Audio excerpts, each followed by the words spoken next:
All right, we just started out talking about global partnerships, grassroots partnerships. I was giving the example between partnerships between grassroots groups in the US and Peru that I've worked with for the last 20 years. And then others were talking about partnerships or at least work in India and then here in the US and California, Cincinnati, Colorado. But there are issues that globalization creates in terms of destruction of the land, and that happens through corporations work, and also even the free trade treaties like the TPP. One of the big glitches in that and NAFTA and CAFTA and all the others is this state investor clause, which says corporations basically are more powerful than government, states, or communities, and that they can sue communities or states or governments when they feel their profits are being undermined. But underneath all of that, in terms of how do you do economic development sustainably related to the environment, has to do with being grounded in a spirituality that grounds us in the land and the water and the air, whether that's through a community, a watershed, or an ecosystem group or area.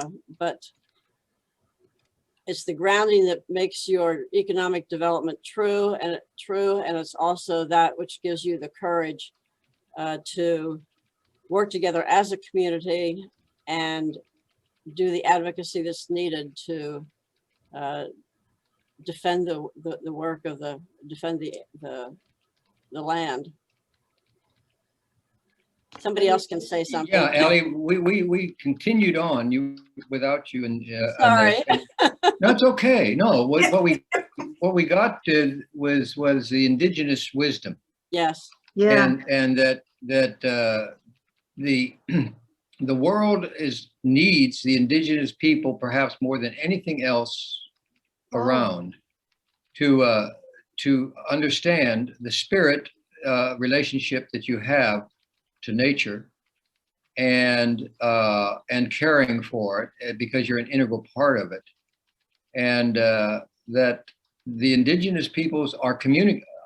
This is addition. I've heard that indigenous people are already in communication with one another, and they don't do it through Zoom, and that the spirit is now decisionally awakened within much of the primal community, or the indigenous communities that have always been quiet, but now they know they have to speak, and they are.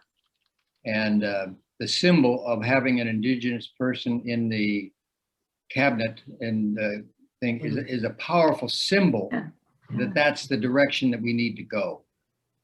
So we really saw the local as key with a spiritual dimension in a universal understanding of life.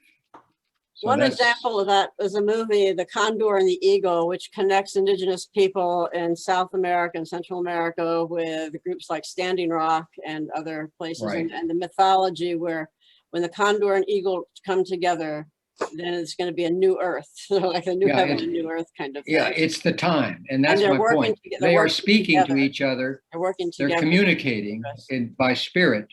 People may think this is just woo-woo shit, but it's not. They are communicating with one another and saying it's time for us to emerge. Yeah. Because the planet needs us. Just Time for the seventh generation is the other just, way.